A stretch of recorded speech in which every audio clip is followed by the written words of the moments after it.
So, if you are over 70, that supposedly healthy glass of morning orange juice sitting on your breakfast table right now is, well, it's likely causing more biological chaos in your bloodstream than a can of soda. Yeah, I know. It sounds completely counterintuitive, right? But when you actually look at the gerontological shifts in human digestion, the math on that glass of juice, it completely changes. Right, and that is exactly the mission of our deep dive today. Because, we've been trained our whole lives to view nutrition through this very static lens. We think the rules never change. Exactly. We look at a nutrition label, spot the sugar or the fats, and just assume those rules apply forever. Mm. But the sources we are looking at today make a deeply compelling case that as your body crosses that threshold into your 70s, the nutritional landscape completely shifts. It really does. It's a massive transition. Right. And things sitting in your pantry right now, everyday staples that you probably interact with constantly, they suddenly become surprisingly dangerous. So, okay, let's unpack this. I am genuinely so fascinated by how our body's changing mechanics alter the rules of nutrition over time.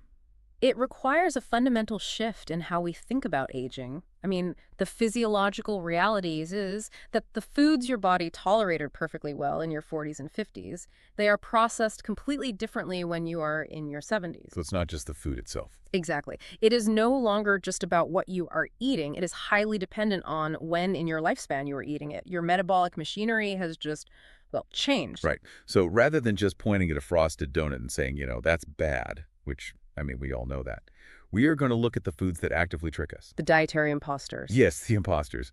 Let's start with the things heavily marketed as the absolute pinnacle of health. In the source material, coming in at number 9 is flavored yogurt, and at number 4, sweetened fruit juices. Yeah, those two are huge traps. I mean, wait, I've been told my whole life that yogurt and fruit juice are the ultimate healthy breakfast. It's like thinking you're hiring a bodyguard, but you actually hired a burglar. That is a great way to put it. So why? Why is this a trap for an aging body? Mm. Can you explain why the missing fiber in juice makes such a massive difference? Sure. So what's fascinating here is a concept known as glycemic load, and specifically how your aging pancreas handles it. Let's look at the juice first. Okay. When you take a whole fruit, like an orange or an apple, and process it into juice, you are stripping away the physical structure of the plant. The fiber, right? Precisely, the crucial dietary fiber. When you eat a whole apple, your digestive tract has to work hard to break down those fibrous cell walls. So it takes time. Right. That Yeah. slow, laborious process gives your body a steady, manageable trickle of energy. But when you remove that fiber and just drink the juice, that biological speed bump is completely gone. Wow, okay. Yeah, so the fructose just rushes into your bloodstream almost instantaneously. But wait, if I drank that same juice at age 40, it didn't cause a crisis, right? Hmm. What exactly is breaking down in a 70-year-old body that makes this rapid sugar absorption so much worse? Well, two critical things happen as we age. First, your cells naturally develop a degree of insulin resistance, Meaning what exactly? meaning they become less responsive to the signals telling them to absorb that sugar out of the blood. And second, the beta cells in your pancreas. Those are the ones responsible for pumping out that insulin. They can become fatigued. They're just less efficient. So they're tired, basically. Exactly. So you are hitting a sluggish system with a massive immediate spike of liquid sugar. The pancreas has to work overtime, dumping huge amounts of insulin to clear the blood, which is, incredibly taxing on an older system. And I imagine the flavored yogurt, which is number 9 on this list, is pulling the exact same trick. Oh, absolutely. The exact same mechanism. Because we buy it thinking we are getting healthy probiotics, but we are actually just delivering a massive payload of refined sugar to a pancreas that is already tired. Right. I mean, many commercial flavored yogurts contain as much added sugar, artificial flavoring, and preservatives as a literal dessert. Wow. And for an older adult, those preservatives can actively disrupt a gut microbiome that is already naturally losing some of its beneficial bacterial diversity. So you think you are aiding your digestion, but you might actually be stressing it out. Yes, you're doing more harm than good in a lot of cases. The alternative here is simple. Just get plain Greek yogurt and toss in some fresh berries. Right, because then you get the sweetness, but you keep that biological speed bump from the berry's fiber. Exactly. Okay, so the biological takeaway here is that liquid sugar, or sugar stripped of its fiber, is essentially a shock to an aging metabolic system. Which logically brings us to another massive morning trap. The convenience carbohydrates. Yes. If the body struggles with juice, how does it handle the chewed starches we rely on for quick energy? I'm talking about food number 7, sugary breakfast cereals, and food number 5, refined carbohydrates like white bread, bagels, pastries. Well, your body essentially treats them as the exact same thing as the juice. Wait, really? Come on, a bagel and a glass of juice look completely different. They look different on the plate, sure, but not in the bloodstream. This is a crucial physiological mechanism to understand. Okay, lay it on me. The digestion of refined carbohydrates, like a white bagel or a highly processed cereal, it doesn't actually start in the stomach, it starts in the mouth. In the mouth. Yeah. You have an enzyme in your saliva called amylase. Because the grain in a white bagel or a commercial cereal has already been so heavily processed and stripped of its complex structure, I mean, the bran and the germ are completely gone, your salivary amylase begins converting that starch into pure glucose before you even swallow it. Wow. So by the time it hits the stomach, it might as well be that glass of juice. Exactly. It provokes the exact same frantic insulin response. And this introduces a dangerous secondary effect, which is the mid-morning crash. Oh, right. The crash. When the pancreas overcompensates and pumps out way too much insulin to handle that bagel, your blood sugar eventually plummets. And when you're older, rebounding from that crash isn't as simple as just feeling a little sleepy, right? Yeah, it's not just needing a nap. Hypoglycemia, which is low blood sugar, it triggers a literal stress response.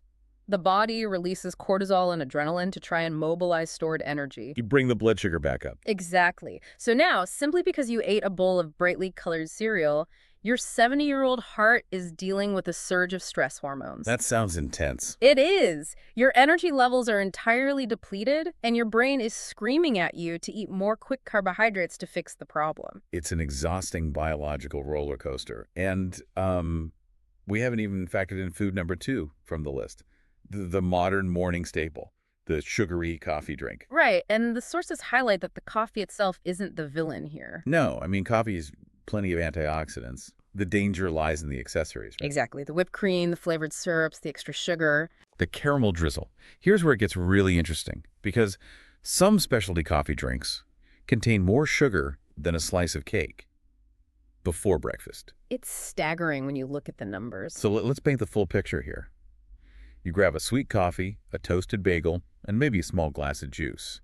You think it's just a normal Tuesday morning breakfast. Right. But biologically, you have just subjected your pancreas and your vascular system to the equivalent of eating an entire frosted cake, triggering a massive insulin spike, a stress hormone crash, and severe energetic depletion. If we connect this to the bigger picture, the danger post-70 isn't just the sugar itself. It's the cycle of crashes and cravings that these zero-nutrition refined carbohydrates create throughout the entire day. Which is why the nutritional swaps for this category are so vital. Absolutely. And it's not about fasting. Instead of the refined cereals and bagels, you just lean into oatmeal, eggs, or whole grain protein options. Right, because the intact structure of those whole grains requires real digestive work. Yes.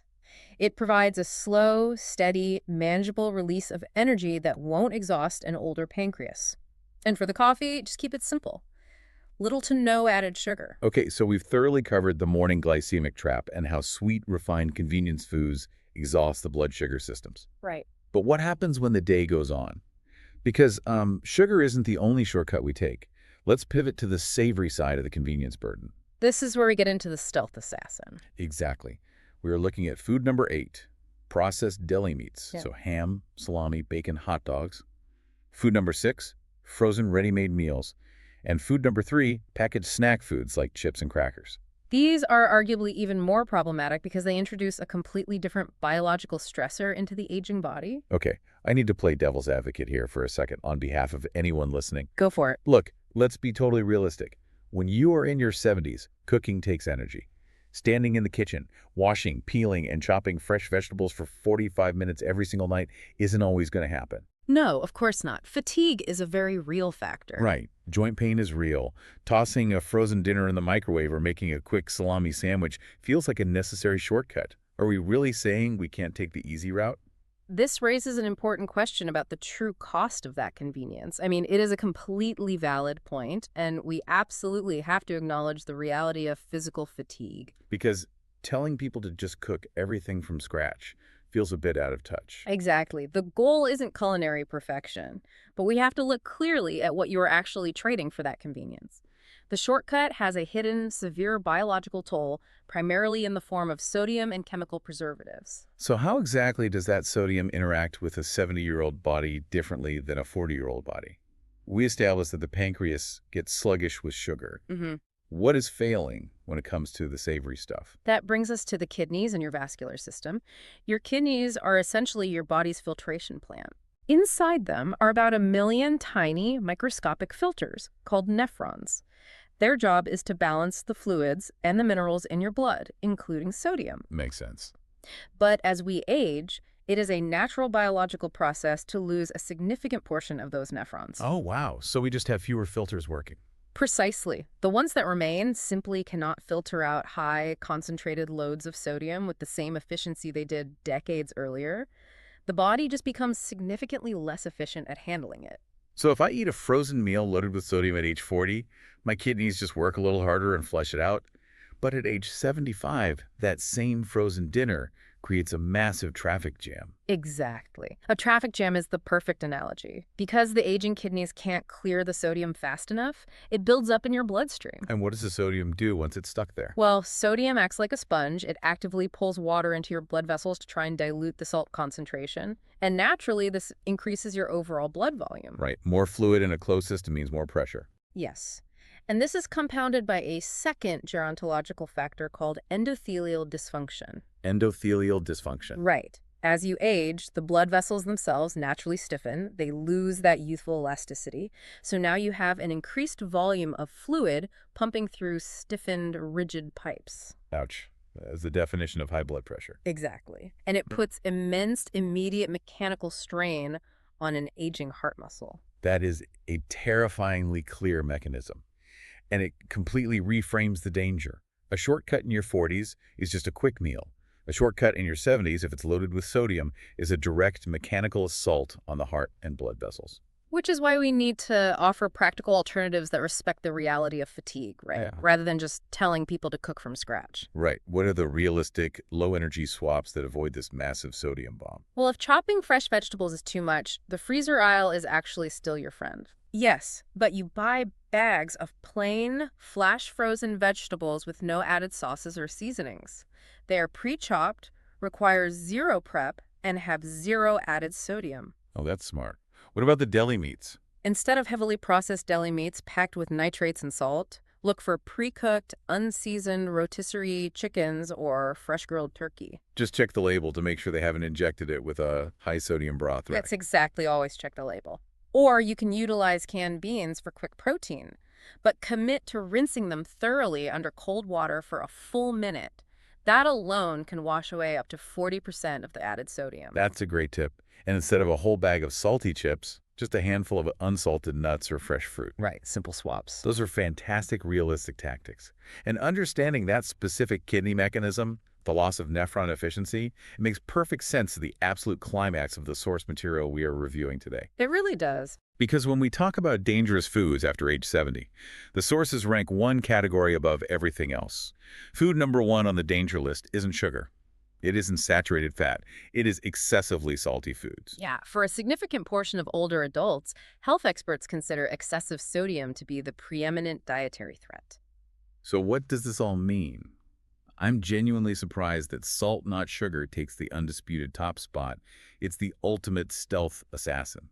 The most insidious part is definitely where the salt is hiding. We aren't just talking about grabbing the salt shaker and heavily salting a baked potato, right? Right. The salt shaker is barely a fraction of the problem, isn't it? Exactly.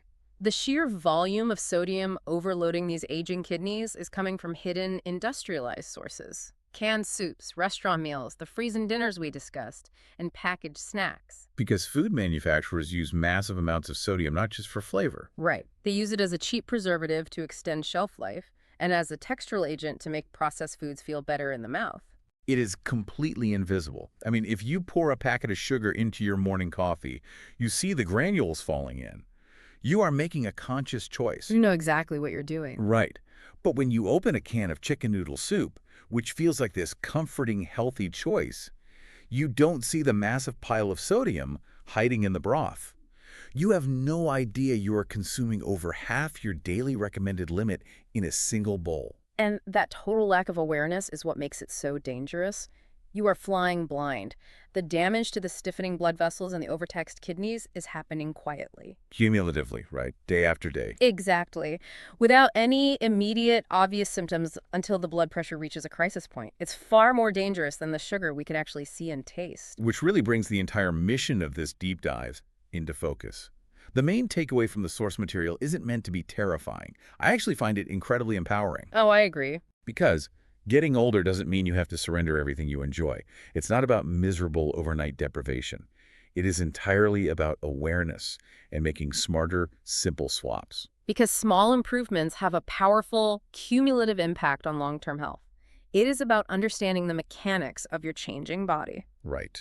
When you know that your pancreas processes fiberless sugar differently, or that your kidneys can't filter industrialized sodium the way they used to, you can make informed choices. Swapping flavored yogurt for plain Greek with berries, choosing unsalted nuts over highly processed chips, rinsing those canned beans. These are tiny, manageable adjustments. But those tiny adjustments prevent the massive biological traffic jams. They stop the blood sugar roller coasters and the vascular pressure spikes. And that is why this knowledge is so vital to you listening right now. Whether you are approaching your 70s yourself and want to optimize your current health, or you're looking out for the daily well-being of aging parents, understanding how these rules shift is essentially a superpower. It really is. It allows you to step out of the dietary muddy waters and actually take control. But before we conclude, there is one final, larger implication from the source material that we really need to consider. Oh, what's that? Well, we have clearly outlined how our biological machinery, the insulin response, the nephron filtration, loses the ability to safely process these high concentrated levels of industrialized salt and sugar as we cross into our 70s. Right. The physical tolerance drops significantly. Exactly. But consider what this implies about our taste buds and the modern food environment we live in. Okay, I'm tracking. From an evolutionary standpoint, our sense of taste developed to guide us toward what our bodies need to survive and warn us away from what is toxic. Right. Bitter means poison, sweet means energy. Exactly. So if our aging biology is so severely threatened by these massive doses of sodium and refined sugar, you would expect our palates to naturally adapt to crave them less as we age. Oh, wow, wait. That is a fascinating angle. Right, but that often isn't what happens. People continue to crave the sweet morning pastries and the highly salted, savory snacks well into their later years. Yeah, my grandfather loved his salty snacks until the day he died. Exactly. So it raises a profound question. Is our biology failing to adapt, or has the modern industrialized food industry engineered these packaged products to be so intensely hyperpalatable that they essentially hack our neurobiology? Wow. Have they created a lifelong mismatch between the extreme flavors our brains have been conditioned to crave and the delicate reality of what our aging organs can actually survive? That is an incredibly provocative thought to end on. It suggests that the danger isn't just in the ingredients themselves, but in the intentional design of the foods that trick our natural warning systems. Exactly. It means we can't just rely on our cravings to guide us. We have to rely on our understanding of our own changing biology. Keep questioning what is hiding on your plate. Keep making those smart strategic swaps, and we will see you on the next deep dive.